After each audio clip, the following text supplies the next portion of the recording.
Hi friends, एक बार फिर आप लोगों का हमारे ऑनलाइन सेगमेंट में स्वागत है। मैं आशा करता हूं आप लोग घर पर होंगे, सेफ होंगे, अपना और अपनों का ख्याल रख रहे होंगे। आज हम इस वीडियो में जो हमारा टॉपिक चल रहा था वर्ब का, ठीक है, वर्ब का ये सेकंड लेक्चर रहेगा, सेकंड टॉपिक रहेगा। मैं आपको बता दूं ये बहुत ही इंपॉर्टेंट, बहुत ही यूजफुल, बहुत ही महत्वपूर्ण टॉपिक आपके लिए होने जा रहा है, क्योंकि इस वीडियो में हम डिस्कस करेंगे ट्रांजिटिव वर्ब क्या होती है, इंट्रांजिटिव वर्ब क्या होती है, लिंकिंग वर्ब क्या होती है, मॉडल्स वर्ब्स क्या होते हैं, ऑब्जेक्ट कितने टाइप्स के होते हैं, कि डायरेक्ट ऑब्जेक्ट क्या होता है, इनडायरेक्ट ऑब्जेक्ट क्या होता है। तो बहुत ही इंपॉर्टेंट है। पैसिव वॉइस वगैरह में भी आपके ट्रांजिटिव इंट्रांजिटिव वर्ब काम आती हैं, तो आपके लिए बहुत ही इंपॉर्टेंट वीडियो होने जा रही है। इसलिए आप लोगों से मैं रिक्वेस्ट करूंगा, अगर आप लोग यहाँ तक पहुंचे जाएं तो प्लीज़ आप लोग लास्ट तक इस वीडियो को देखें। थोड़ी सी वीडियो आज लंबी भी होने जाएगी, क्योंकि मैं आपका कंप्लीटली डिस्कस करूंगा वर्ब के बारे में। फिर भी अगर कोई लेक्चर इसमें या कोई टॉपिक्स या कुछ कंटेंट रह जाएगा तो तीसरी वीडियो में हम लोग उसको अपलोड कर देंगे। तो आगे देखते हैं हम लोग। मैंने फर्स्ट वीडियो में यहाँ तक डिस्कस किया था कि आपके जो वर्ब के टाइप्स होते हैं, दो होते हैं। आपका एक होता है फाइनिट और एक होता है आपका नॉन फाइनिट, ठीक है। यहाँ तक हम लोग डिस्कस किया था। जैसा कि आप लोगों को पता है, एक थी हमारी फाइनिट वर्ब और एक थी कि हमारी नॉन फाइनिट वर्ब, ठीक है। यहाँ से आगे हम लोग डिस्कस करेंगे। अगर आप लोगों ने फर्स्ट पार्ट नहीं देखा है तो मैं आपसे सजेस्ट करूँगा, आप लोगों को मैं एडवाइस दूंगा कि आप लोग फर्स्ट पार्ट को अवश्य देखें, क्योंकि आप लोगों को प्रीवियस नॉलेज इससे कनेक्ट करोगे तो जल्दी आपके समझ में आ जाएगी। तो हम आज लोग फाइनिट वर्ब के बारे में बात करते हैं। हमारी जो फाइनिट वर्ब होती है वो 5 प्रकार की होती है, ठीक है। कोई पूछ ले आपसे कि फाइनिट वर्ब कितने प्रकार की होती है, तो आपकी फाइनिट वर्ब 5 प्रकार की होती है। आप लोग हमेशा फाइनिट वर्ब को 5 प्रकार बताओगे। कौन सी होती है? फर्स्ट होती है आपकी ट्रांजिटिव वर्ब। सेकंड होती है आपकी इंट्रांजिटिव वर्ब। तीसरी होती है आपकी ऑक्सिलरी वर्ब। फोर्थ होती है आपकी लिंकिंग वर्ब और फिफ्थ होती है आपकी फ्रेजल वर्ब, ठीक है। फाइनिट वर्ब के आपसे कोई टाइप्स पूछे तो फाइनिट वर्ब के आप 5 टाइप्स बताओगे हमेशा। Transitive verb, intransitive verb, auxiliary verb, linking verb और फ्रेजल वर्ब। हालांकि मैं आगे डिस्कस करूंगा, आपको हिंदी भी बताते चलो, फिर आगे भी बता दूंगा। ट्रांजिटिव वर्ब की हिंदी होती है सकर्मक क्रिया। ट्रांजिटिव वर्ब की हिंदी क्या होती है? सकर्मक क्रिया। इंट्रांजिटिव वर्ब की हिंदी होती है अकर्मक क्रिया। क्या होती है? अकर्मक क्रिया।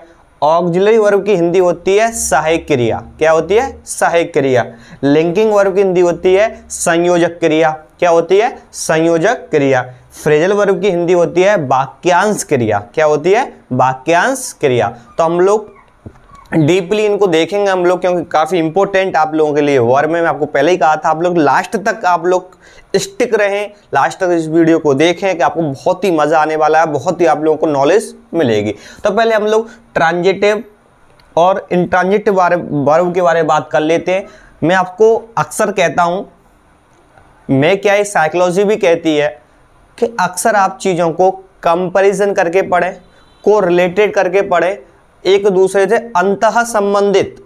साइकोलॉजी बताती है एक दूसरे से आप जोड़ के चीज़ों को पढ़ें तो आपके जल्दी समझ में आएगा। इसका मतलब क्या है कि ट्रांजिटिव वर्ब आपने पढ़ लिया तो इंट्रांजिटिव वर्ब आपकी समझ में आ जाएगी, इंट्रांजिटिव आपने पढ़ लिया तो ट्रांजिटिव भी समझ में आ जाएगी, ठीक है। तो हम पहले ट्रांजिटिव वर्ब की बात कर लेते हैं कि ट्रांजिटिव वर्ब होती क्या है। देखो, ट्रांजिटिव वर्ब जैसा कि मैंने बताया, ट्रांजिटिव वर्ब की हिंदी क्या है? सकर्मक, ठीक है। और इंट्रांजिटिव की हिंदी बताया क्या होता है आपका? अकर्मक।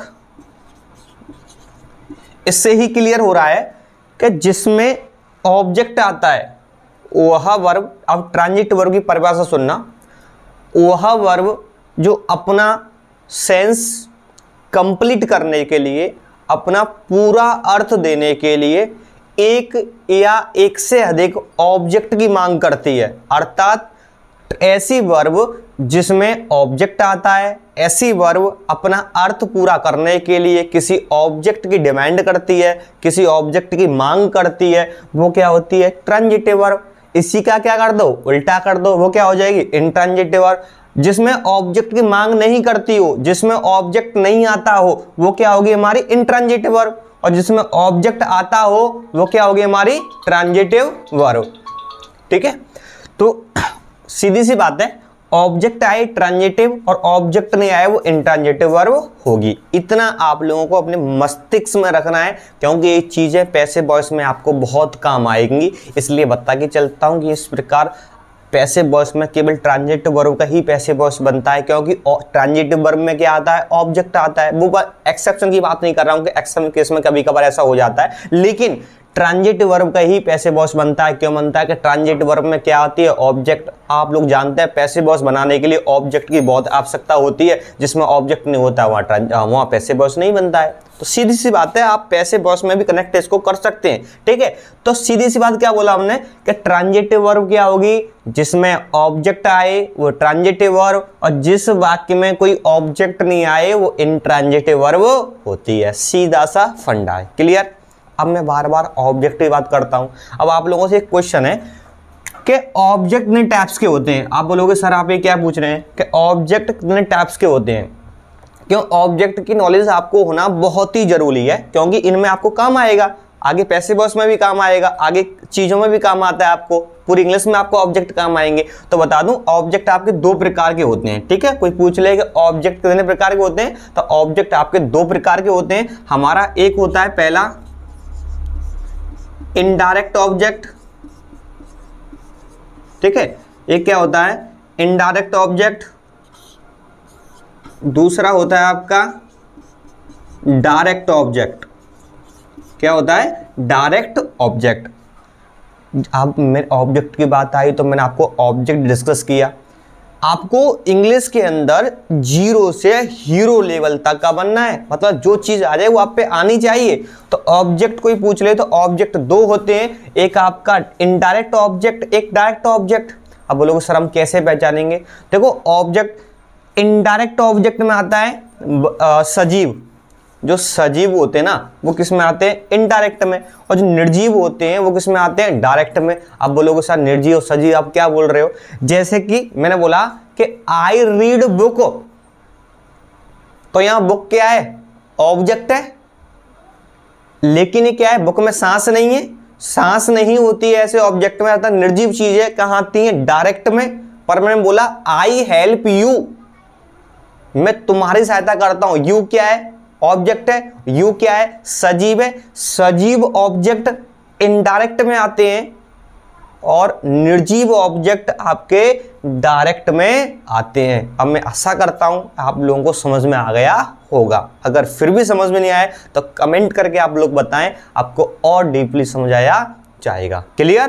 कि दो ऑब्जेक्ट होते हैं, इनडायरेक्ट और डायरेक्ट। दोबारा से अपने टॉपिक पर हम लौट के आ जाते हैं, ट्रांजिटिव और इंट्रांजिटिव। आपको क्लियर हो गया होगा जिसमें ऑब्जेक्ट आता है वो ट्रांजिटिव होता है, और जिसमें ऑब्जेक्ट नहीं आता है वो क्या होता है? हमारा इंट्रांजिटिव होता है। क्लियर? समझ में आया आप यहां तक आपको? चलो एग्जाम्पल के माध्यम से आप लोगों को और समझा दें। मैंने बोला I help you, I help you, I help you, मैं तुम्हारी सहायता करता हूं। एग्जाम्पल देखें, आई हेल्प यू। ठीक है, एक और देखें, I read my book. Okay, एक और एग्जाम्पल देखें, यहीं क्लिक करा दूंगा आपको। He slept at night. अब देखो आई हेल्प यू, दूसरा एग्जाम्पल क्या बोला है मैंने? I read my book. तीसरा बोला है ही स्लेप्ट एट नाइट। तो देखो इसमें यू ऑब्जेक्ट, इसमें माई बुक ऑब्जेक्ट, और इस वाक्य में क्या है, कोई ऑब्जेक्ट नहीं है। तीसरे वाले वाक्य में कोई ऑब्जेक्ट नहीं है। आप बोलोगे सर आपने कैसे पहचाना? अभी बता रहा हूं, आप लोग बस डटे रहें, पेशेंस रखें। इसमें हेल्प, रीड, स्लेप्ट तीनों वर्ब हैं, ठीक है। हमारी क्या है, तीनों ही मेन वर्ब हैं। लेकिन हमारी जो स्लेप्ट है ना, इस स्लेप्ट हमारी इंट्रांजिटिव वर्ब है। स्लेप्ट कौन सी वर्ब है? इंट्रांजिटिव। और रीड आपकी ट्रांजिटिव वर्ब है, जिसको मैंने टी भी लिख दिया। और हेल्प भी आपकी क्या है, ट्रांजिटिव वर्ब है। अब बोलो सर आपने कैसे पहचाना? मैंने बोला था जिसमें ऑब्जेक्ट आए वो ट्रांजिटिव होगा और जिसमें ऑब्जेक्ट नहीं आए वो इंट्रांजिटिव वर्ब होगी। मेन वर्ब के ही हम बोलते थे ट्रांजिटिव और इंट्रांजिटिव। ऑब्जेक्ट आए वो ट्रांजिटिव, जिसमें ऑब्जेक्ट नहीं आए वो इंट्रांजिटिव। अब आपको मैं एक ट्रिक बता दूं, ट्रिक के माध्यम से आप लाइफ में कभी नहीं भूलेंगे। आप हमेशा किसे और क्या, जिस वाक्य में किसे और क्या का अर्थ मिल जाए, जिस वाक्य में किसे और क्या का अर्थ मिल जाए वो ट्रांजिटिव वर्ब होगी।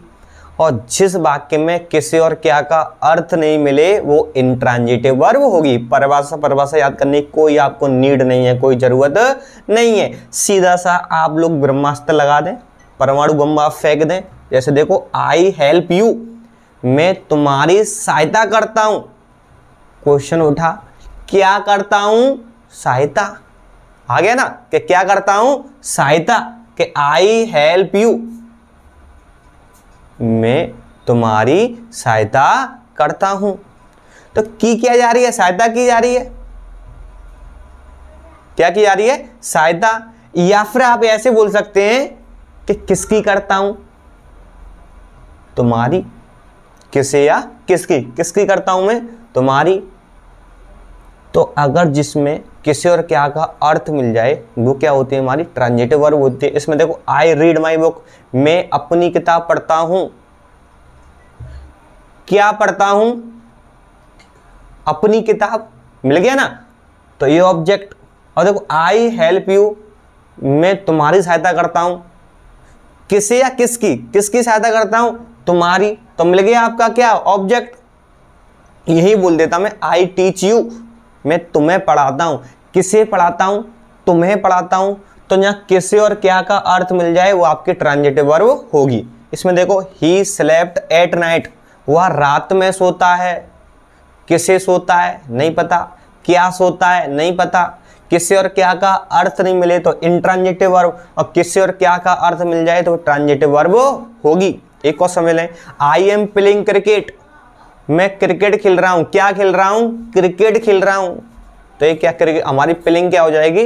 Transitive verb. ठीक है, आई होप अब आप लोगों को समझ में आ गया होगा कि ट्रांजिटिव क्या होती है और इंट्रांजिटिव क्या होती है। क्लियर? थोड़ा सा और बता दूं आपको डीपली में। कुछ वर्ब जैसे कि आपका एक टेल हुआ, एक गिव हुआ, एक आपका प्रॉमिस हुआ, एक आपका ऑफर हुआ। मैं आप लोगों से कहना चाहूँगा, और आप लोगों को वीडियो पसंद आ रही हो तो प्लीज़ आप लोग थोड़ा सा लाइक करें और चैनल को सब्सक्राइब करें। अगर आप लोगों ने अभी तक सब्सक्राइब नहीं किया है तो प्लीज़ आप लोग अपने फ्रेंड्स से या अपने एक ऐसे ग्रुप में शेयर करें और उनसे बोलें कि प्लीज़ इस चैनल को आप लोग सब्सक्राइब करें। देखो, टेल, गिव, प्रॉमिस और ऑफर, ये चार ऐसी वर्ब होती हैं जो अपने साथ दो ऑब्जेक्ट लेके आती हैं। जैसे कैसे लेके आती हैं? मैंने बोला, I told U a story, मैंने तुम्हें एक कहानी सुनाई। क्या सुनाई? कहानी। एक ऑब्जेक्ट। किसे सुनाई? तुम्हें। एक और, वंस मोर ऑब्जेक्ट। ठीक है, किससे और क्या से क्या निकलता है? ऑब्जेक्ट। किससे और क्या का अर्थ मिले तो ट्रांजिटिव, और किससे और क्या का अर्थ नहीं मिले तो इंट्रांजिटिव वर्ब होगी। तो ये चार वर्ब एक ऐसी हैं अपने साथ, टोल्ड, टेल का ही तो सेकंड फॉर्म है, अपने साथ दो ऑब्जेक्ट लेके आती हैं। अगर आप एक ऑब्जेक्ट लगाओगे तो सेंस कंप्लीट नहीं देगी। मान लो कि मैं ए स्टोरी को उठा दूं, आई टोल्ड यू, मैंने तुम्हें सुनाया। क्या सुनाया? कुछ पता है क्या? यहाँ मैं यू को उठा दूं, आई टोल्ड ए स्टोरी, मैंने कहानी सुनाई। किससे सुनाई, पता है क्या? नहीं। तो आप ध्यान रखना, टेल, गिव, प्रॉमिस और ऑफर अपने साथ 2 ऑब्जेक्ट लेकर आती हैं। अब मैं गुजारिश करता हूं कि आप लोगों को समझ में आ गया होगा आपसे कि क्या ट्रांजिटिव होती है और क्या इंट्रांजिटिव वर्ब होती है। क्लियर? आगे देखें, तीसरी वर्ब के बारे में डिस्कस करेंगे जो कि काफी इंपॉर्टेंट वर्ब होने वाली है। तीसरी वर्ब है आपकी ऑक्सिलरी वर्ब। ठीक है, बहुत इंपॉर्टेंट वर्ब है आपकी। ऑक्सिलरी वर्ब की हिंदी होती है सहायक क्रिया। क्या होती है हमारी? सहायक क्रिया। ठीक है, इसमें क्या होती है? वह वर्ब जो वाक्य में हेल्पिंग वर्ब का काम करती है या सहायक क्रिया का कार्य करती है, उसे हम लोग ऑक्सिलरी वर्ब कहते हैं। वह वर्ब जो वाक्य में सहायक क्रिया का कार्य करती है उसे हम ऑक्सिलरी वर्ब कहते हैं। हेल्पिंग वर्ब इसी का हिस्सा है। आप लोग जो 2 वर्ब जानते हैं ना, मेन वर्ब और हेल्पिंग वर्ब, हेल्पिंग वर्ब इसी का हिस्सा होता है। एक व्यापक शब्द है, जैसे कि परिवार छोटा शब्द है और समाज बड़ा शब्द है, उसी प्रकार हेल्पिंग वर्ब छोटी शब्द है और ऑक्सिलरी वर्ब बड़ी शब्द है, व्यापक शब्द है। अर्थात हेल्पिंग वर्ब ऑक्सिलरी वर्ब का ही क्या होती है? हिस्सा होती है। क्लियर? ऑक्सिलरी वर्ब क्या होती है? जो वाक्य में सहायक क्रिया कार्य करती है उसे हम ऑक्सिलरी वर्ब कहते हैं। यह 3 प्रकार की होती है जो आपको समझ में आना चाहिए, जो कि इंपॉर्टेंट भी होती है। 3 प्रकार कौन कौन से होते हैं इसके? पहली होती है प्राइमरी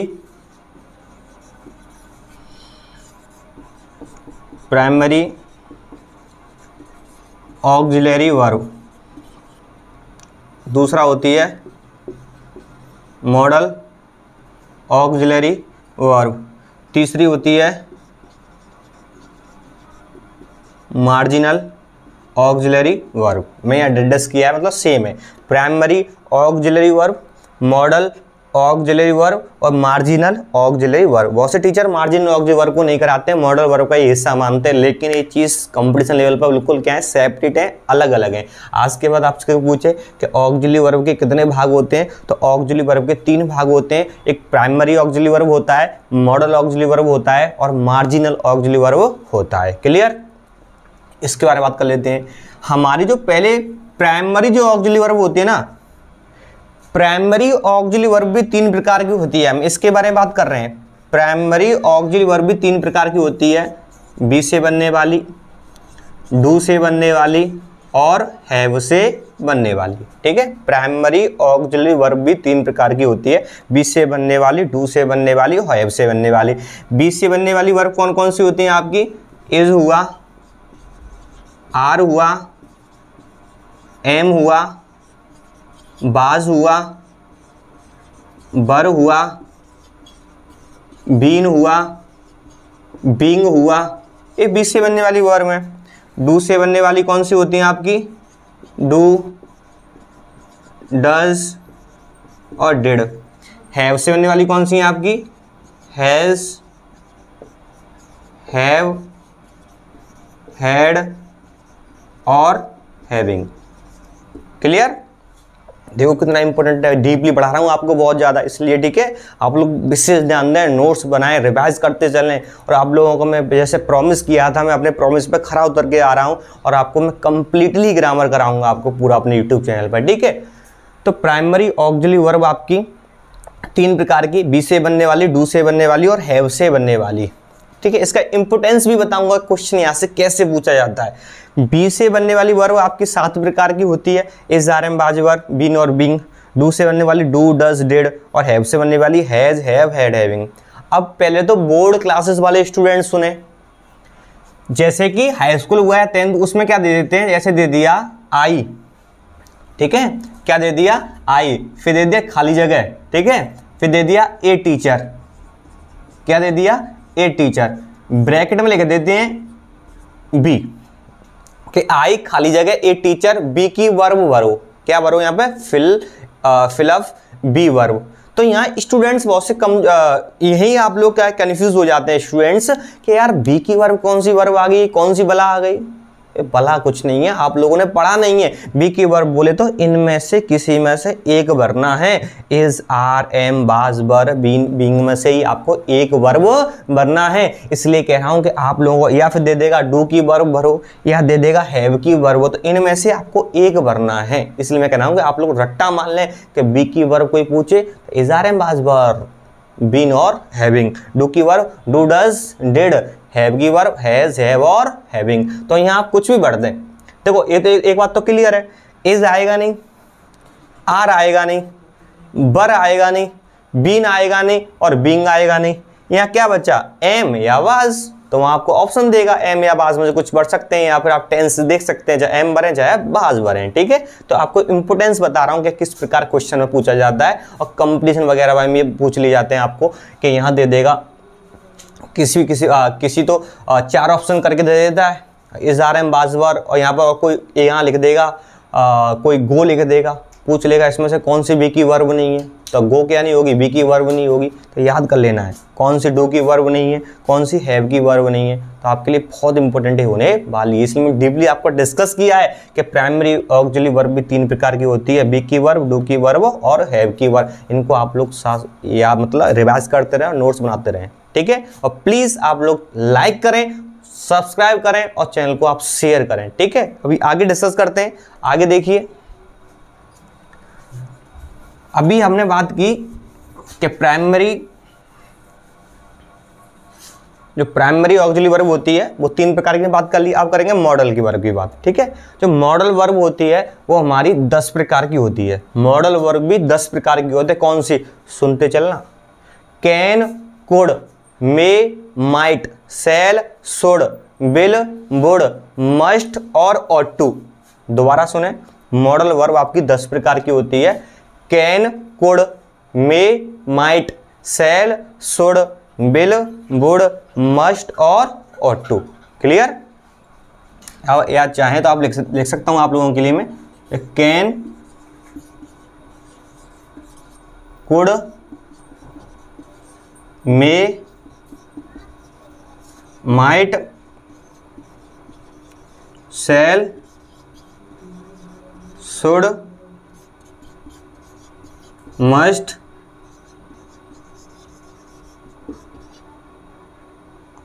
और टू, विल और would. Can, could, may, might, shall, should, must और टू और विल और वुड। तो 1 2 3 4 5 6 7 8 9 10। क्लियर? इनसे हम मॉडल वर्ब कहते हैं। ऑप्शन दे दिया जाता है कि मॉडल वर्ब भरो, तो इनमें से कोई भरना पड़ेगा आप लोगों को। पर डोंट वरी, मॉडल वर्ब का यूज और कराऊंगा आप लोगों को कि मॉडल वर्ब का यूज कहाँ करते हैं, कैन का प्रयोग कहाँ करेंगे, कोड का प्रयोग कहाँ करेंगे। अभी आपको समझा रहा हूँ कि कौन सी वर्ब मॉडल होती हैं। टीचर्स पूछ लेते हैं मॉडल वर्ब बताओ, तो आपको ऐसे बताना है। मार्जिनल वर्ब आपकी 3 प्रकार की होती है। वो कौन कौन सी होती है मार्जिनल, इनको भी समझ लें आप लोग। मार्जिनल वर्ब होती है, एक होती है आपकी, सुना होगा आपने, डियर टू। एक होती है आपकी नीड टू।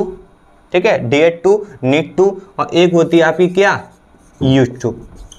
ठीक है, डियर टू, नीड टू और यूज टू। ठीक है, इस प्रकार हमने ऑक्सिलरी वर्ब को हमने आज डिस्कस किया कि प्राइमरी ऑक्सिलरी वर्ब को देखा 3 प्रकार की होती है, बी की वर्ब, डू की वर्ब और हैव की वर्ब। तो मॉडल वर्ब को देखा 10 प्रकार की होती है। मार्जिनल ऑक्सिलरी वर्ब को देखा हम 3 प्रकार की वो होती है। अब आपकी एक लिंकिंग वर्ब और फ्रेजल वर्ब बची है फाइनाइट वर्ब के अंतर्गत। इन दोनों को और नॉन फाइनाइट वर्ब को हम नेक्स्ट वीडियो में डिस्कस करेंगे, क्योंकि थोड़ी सी वीडियो क्या हो जाएगी, लंबी हो जाएगी। तो प्लीज़ आप लोग की वॉचिंग देखते रहें, शेयर करते रहें। Thanks for watching.